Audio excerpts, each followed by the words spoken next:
শিক্ষকসকল আগৰ ভিডিঅ'টোত আমি বাৰ্থ অফ ফ্যাক্টৰ এক্টিভিটিজ আলোচনা কৰিছিলোঁ এতিয়া এইখিনি বাকি আছিলে আজিৰ ভিডিঅ'টোত আমি আলোচনা কৰিম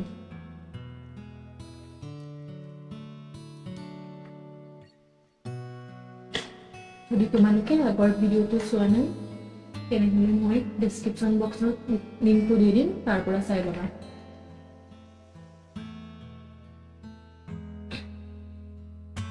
ৰিডিং ফৰ প্লেজাৰ আনন্দৰ বাবে পঢ়া তোমালোকক এটা দফা দিছে এটা গল্প দিছে তোমালোকক এইটো পঢ়িব দিছে এই গল্পটোতনো কি দিছে চাওঁ হা it's a hot summer day এইটো এটা বৰ গৰমৰ দিন The sun is shining bright সূৰ্যটো উজ্জ্বল হৈ উঠিছে Everyone is feeling the heat প্ৰত্যেকেই এই গৰমটো অনুভৱ কৰি আছে People are drinking coconut water, having ice cream and taking rest under the shade of a tree. মানুহবোৰে নাৰিকলৰ পানী আৰু আইচ ক্ৰীম খাইছে লগতে গছৰ তলত জিৰণি লৈ আছে এতিয়া ছবিটো চোৱা দেখিছে মানুহবোৰে আইচ ক্ৰীম খাইছে গছৰ তলত জিৰণি লৈছে নাৰিকলৰ পানী খাইছে আৰু ওপৰত চোৱা দুটা চৰাই আছে তলত এজনী ছোৱালী আছে তাৰপিছত চোৱা two birds are sitting on the branch of a tree they are very thirsty they are unable to find water anywhere two birds are sitting on the branch of a tree দুটা চৰাই গছৰ ডালত বহি আছে they are very thirsty সিহঁতৰ বৰ পিয়াহ লাগিছে thirsty মানে হৈছে পিয়াহ লগা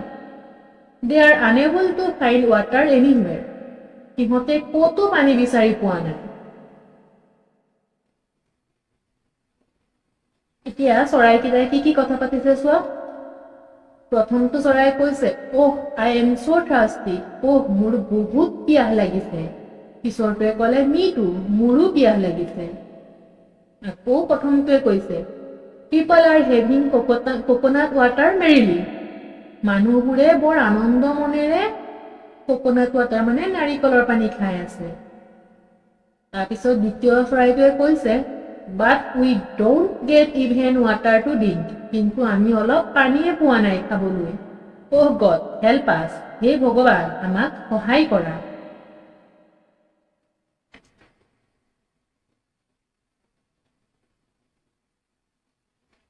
A little girl is standing under the tree and is listening to their discussion.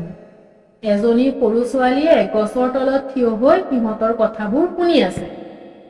She is feeling sorry for them and is rushing back home to bring them a bowl of water.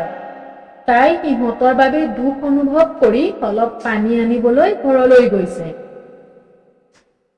She brings a bowl of water and places it under the tree.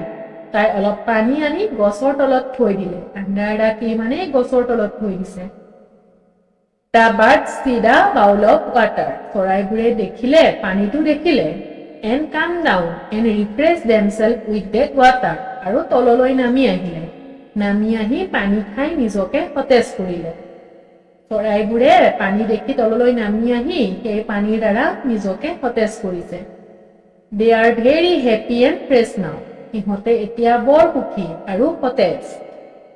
they thank the little girl and for her kindness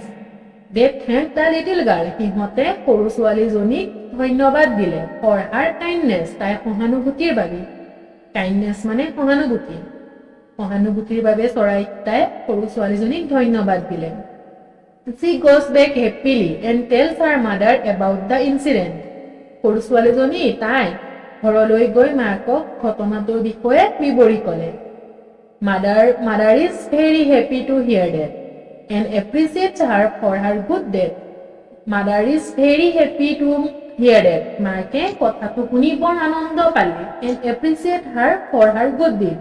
আৰু তাই কৰা ভাল কামৰ কাৰণে তাইক অনুপ্ৰেৰণা দিলে she tells her that people should always help others in need মাকে তাইক ক'লে যে মানুহে সদায় প্ৰয়োজনত কাৰোবাক সহায় কৰিব লাগে এটো আছিলে তোমালোকৰ এটা গল্প ইয়াৰ পিছত কি প্ৰশ্ন দিছে চোৱা 15 নম্বৰত দিছে match the words which have the same meaning same meaning মানে সমাৰ্থ শব্দ একে অৰ্থ থকা কিছুমান শব্দ দিছে সেইবোৰ মিলাব দিছে এফালে দি দিছে little assistant happy small need joyful delight help want উত্তৰটো মই কাষত দি দিছো চোৱা লিটল স্মল লিটল মানে সৰু স্মল মানে সৰু হ্যাপি জয়ফুল ডিলাইট হ্যাপি মানে আনন্দ জয়ফুল ডিলাইট মানে একে অৰ্থ বুজায় আনন্দ নিড মানে প্ৰয়োজন ওয়ান্ট মানে প্ৰয়োজন বা বিচৰা হেল্প এসিস্টেন্স সহায় কৰা হেল্প মানে এইকেইটা মই মিলাই দিছো উত্তৰটো তোমালোকে ধুনীয়াকৈ মিলাই ল'বা তাৰপিছত কি আছে চোৱা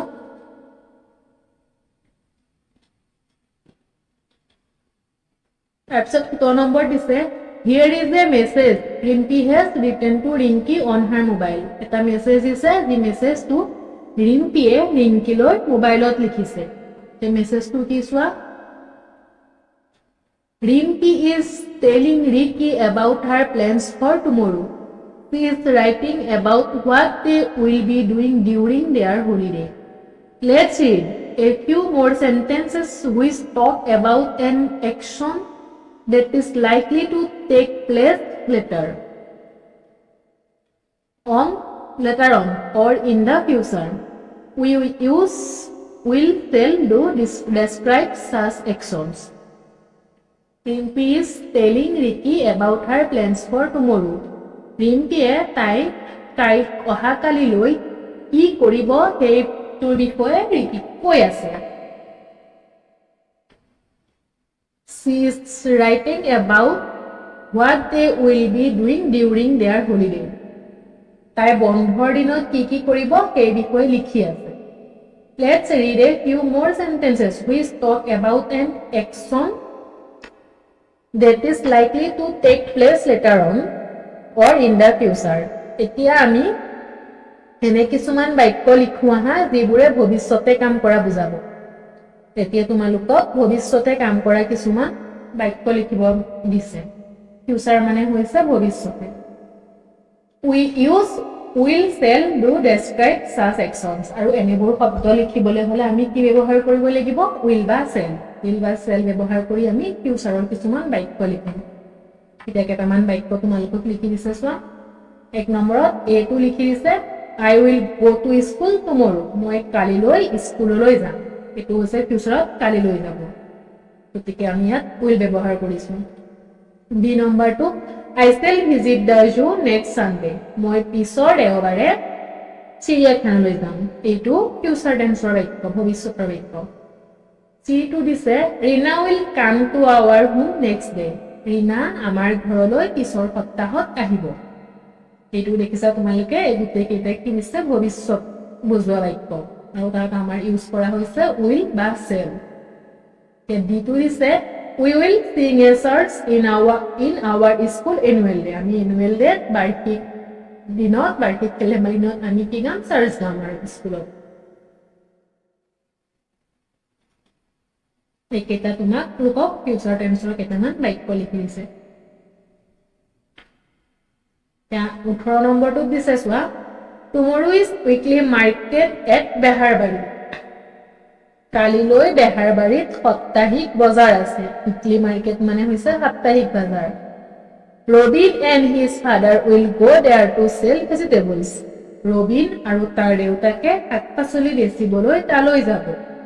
Let's read what Robin is planning for tomorrow. Robinয়ে কাইলৈ কাৰণে কি পৰিকল্পনা কৰিছে পঢ়ো আহাচোন তেছৱাচোন ৰবিনে কি প্ল্যান কৰিছে বজাৰত যোৱাৰ কাৰণে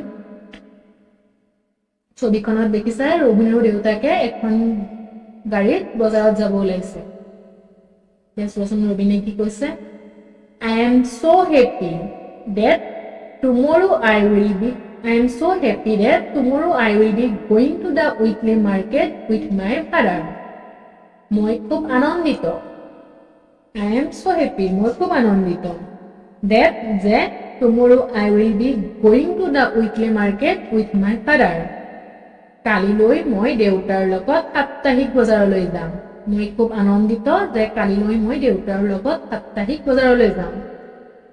I will wear the new shirt that I bought last month. যোৱা মাহত কিনা নতুন চোলাটো মই কালিলৈ পিন্ধিম ইয়াতে দেখিছানে সব কালিলৈ ভৱিষ্যতৰ বাক্য দিছে গতিকে গোটেইকেইটা বাক্যতে will shall এইবোৰ ব্যৱহাৰ হ'ব চাই যাবা I am very excited because we will carry our vegetables to the market in our new van. মই খুব আনন্দিত কাৰণ আমি আমাৰ নতুন গাড়ীত শাক-পাচলিবোৰ লৈ বজাৰলৈ যাম It will take an hour to reach the market. বজাৰ পাওঁতে আমাৰ 1 ঘণ্টা লাগিব an hour মানে 1 ঘণ্টা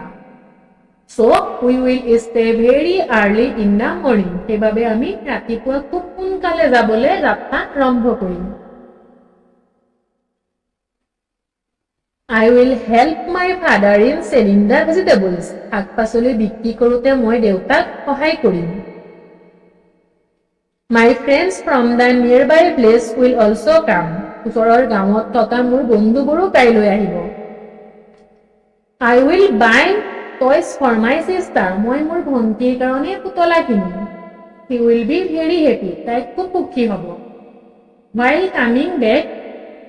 I shall buy some sweets for my mother. যেতিয়া ঘূৰি আহি মই মোৰ মাৰ কাৰণে মিঠাই কিনি লৈ আহিম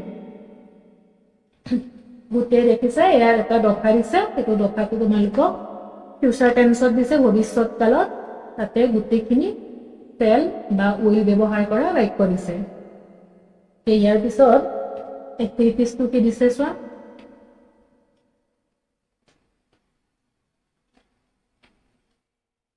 Rewrite the following sentences using will or shall. Will or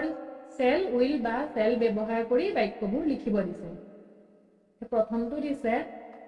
We sell our vegetables at the weekly market. এতিয়া আমি ইয়াত কি ব্যৱহাৰ কৰিম will লগত will. We will sell our vegetables at the weekly market. B নম্বৰটো দিছে We take our vegetables in our van. ইয়াৰ উত্তৰটো হ'ব We will take our vegetables in our van. C নম্বৰটো দিছে It takes an hour to reach the market. ইয়াত আমি ব্যৱহাৰ কৰিলো will. It will take an hour to reach the market. আৰু D নম্বৰটো দিছে My friends also come to the weekly market. My friends will also come to the weekly market. I buy toys for my sister. I shall buy toys for my sister. চাই লবা গোটেইকেইটা বাক্য কি কৰিছে ভৱিষ্যৎ কালত দিছে ফিউচাৰ টেন্সত গতিকে ইয়াত আমি shall বা will ব্যৱহাৰ কৰিছো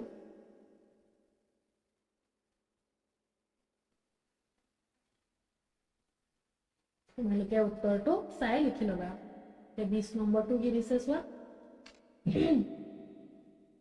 Let's talk. কথা পাতো আহা Look at the pictures below and imagine what is going on. ছবি দিছে তলৰ ছবিবোৰলৈ চোৱা আৰু কি হৈছে ইমাজিন কৰিব দিছে মানে ভাবিব দিছে Sit in place and ask your friend a question and she will say the answer by looking at the picture. ছবিবোৰ চাই পেলাই তোমাৰ বন্ধুবোৰক প্ৰশ্ন কৰিব দিছে আৰু কি বা তাই সেইটো ছবিখন চাই আকৌ উত্তৰ দিব One is done for you as an example. এটা উদাহৰণ দি দিছে ইয়াতে দেখিছে এজনী ছোৱালী তাই হাঁহি আছে এটাটো উদাহৰণ দি দিছে ষ্টুডেন্টে এজনে সুধিব Why is the girl happy? ফটোখন চাই কোৱেশ্চনটো কি পালে যে ছোৱালীজনী কিয় সুখী এতিয়া বি নম্বৰ ষ্টুডেন্টে উত্তৰ দিছে She is happy because she is wearing a beautiful frock. তাই সুখী কাৰণ তাই এটা ধুনীয়া ফ্ৰক পিন্ধি আছে ছবিখন চোৱা ছবিখন চাই আমি কি কোৱেশ্চন কৰিব পাৰো What are the people doing? মানুহবোৰে কি কৰি আছে ইয়াৰ উত্তৰটো হ'ব The people are waiting for a bus. মানুহবোৰে বাছৰ কাৰণে অপেক্ষা কৰি আছে ইয়াত তোমালোকে ছবি চাই প্ৰশ্নটো নিজে কৰিব লাগিব আৰু উত্তৰটো নিজে লিখিব লাগিব তাৰ পিছৰ ছবিখন চোৱা দুটা চৰাই দেখিছা এতিয়া ইয়াত কোৱেশ্চনটো কি হ'ব What are the birds doing? চৰাইবোৰে কি কৰি আছে উত্তৰটো The birds are making hole. চৰাইবোৰে কি কৰি আছে গছত খুঁটা বনাই আছে নেক্সট ছবিটো চোৱা এটা ল'ৰা কান্দি আছে তে কোৱেশ্চনটো হ'ব why is the boy crying ল'ৰাটোৱে কিয় কান্দি আছে ইয়াৰ উত্তৰত এজন বন্ধুৱে ক'লে he is crying he কান্দি আছে because his toy car has broken কাৰণ তাৰ পুতলাৰ কাৰখন ভাগি গ'ল তাৰ পুতলাৰ কাৰখন ভাগি যোৱাৰ কাৰণে কি কান্দি আছে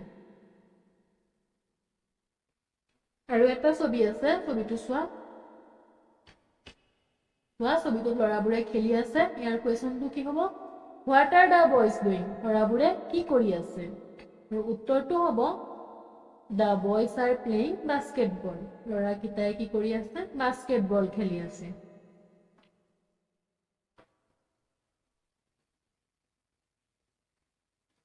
21 নম্বৰটো কি দিছে চোৱা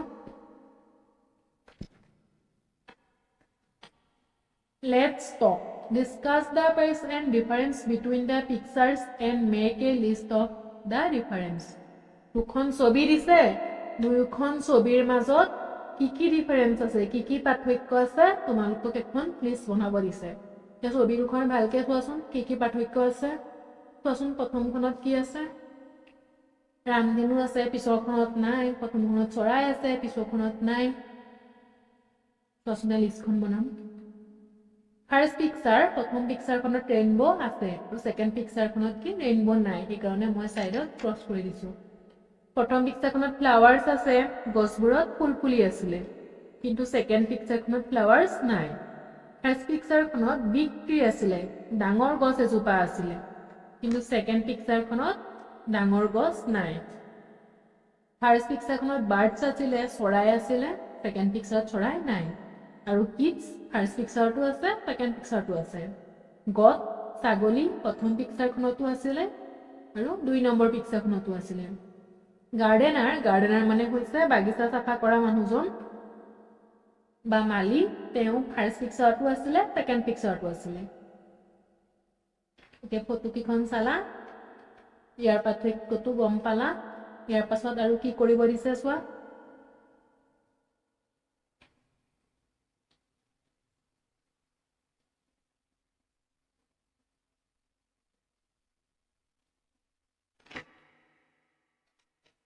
Now tell a story to your friend based on the pictures. You may use the following words and phrases while telling the story. Now tell a story to your friend based on the picture. এতিয়া ছবিখিনিৰ ওপৰত ভিত্তি কৰি তোমাৰ বন্ধুক এটা সাধু ক'ব দিছে সাধু কোৱা You may use the following words and phrases while telling the story. তলত কিছুমান শব্দ দি দিছে আৰু সেই শব্দবোৰ সাধুটোত ব্যৱহাৰ কৰিব দিছে এটা তলত কি শব্দ দিছে চোৱা One day, my friends bought a sapling, digging a hole, planting, watering, flowers, got, leaf, beautiful, rainbow, tall trees, cleaning, eating. এইবিলাক শব্দ দি দিছে এই শব্দকেইটা ব্যৱহাৰ কৰি তোমালোকক এটা সাধু লিখিব দিছে এতিয়া সাধু লিখিবলৈ হলে আমি ফটো দুখন দেখিছিলো ফটো দুখনত কি আছিল গছপুলি ৰুইছিলে মালি আছিল ইয়াৰ ওপৰত ভিত্তি কৰি আমি এটা প্ৰথমতে সাধুৰ নাম দিব লাগিব সাধুটোৰ নাম কি দিলা দা গাৰ্ডেন বাগিচা সাধুটো চোৱা আৰু সাধুটোত ওপৰত থকা শব্দ কেইটা কিন্তু থাকিব লাগিব One day my friends had bought a sapling এদিনাখন মোৰ লগৰ বন্ধুসকলে এটা গছৰ পুলি কিনি আনিছিল sapling মানে হৈছে গছৰ পুলি We went to a garden for planting the sapling আমি সকলোৱে লগ হৈ গছৰ পুলিটো ৰুবৰ বাবে এখন বাগিচা লৈ গলো We went to a garden আমি বাগিচালৈ গলো for planting the sapling এই গছৰ পুলিটো ৰুবৰ কাৰণে The garden was very clean and beautiful বাগিচাখন দেখিবলৈ বৰ ধুনীয়া আৰু পৰিষ্কাৰ আছিল We saw a rainbow in the sky আকাশত আমি এখন ৰামধেনু দেখা পাইছিলো ৰেইনবো মানে কি ৰামধেনু তাৰ পিছত চোৱা The goats and kids were grazing in the garden বাগিচাখনত ছাগলী আৰু পোৱালিবোৰে গছৰ পাত খাই আছিল Birds were flying over the garden বহুতো চৰাই তাত উৰি ফুৰিছিল We all together digging a hole to plant the sapling in a place. আমি গছ পুলিটো ৰুবৰ বাবে এটুকুৰা ঠাইত এটা গাঁত খান্দি ললো। After planting, we watering the plants. গছ পুলিটো ৰোৱাৰ পাছত আমি পুলিটোত পানী দিলো। After that, we clean the place and left home. গছ পুলিটো ৰোৱাৰ পাছত আমি বাগিচাখন পৰিষ্কাৰ কৰি ঘৰলৈ উভতি আহিলো। After few days, the plants grew up and flowers come out from the tree. কিছুদিনৰ পাছত এই গছ পুলিটো ডাঙৰ হ'ল আৰু গছজোপাত ফুল ফুলিবলৈ ধৰিলে। The tree became a beautiful tall tree with full of leaves and flowers. গছজোপা পাত আৰু ফুলেৰে ভৰা এজোপা ধুনীয়া ওখ গছ হৈ পৰিল। এতিয়া সাধুটো ইমানেই আছিলে। চাবাচোন তোমালোকে যিকেইটা শব্দ দিছে গোটেই শব্দকেইটা সাধুটোত সোমাইছে নে নাই। আৰু আজিৰ পাঠটোত ইমানেই আছিলে তোমালোকৰ কুৱেশ্যন এনচাৰ। পিছৰ ভিডিঅ'টোত পুনৰ এটা নতুন পাঠেৰে সৈতে আকৌ লগ পাম।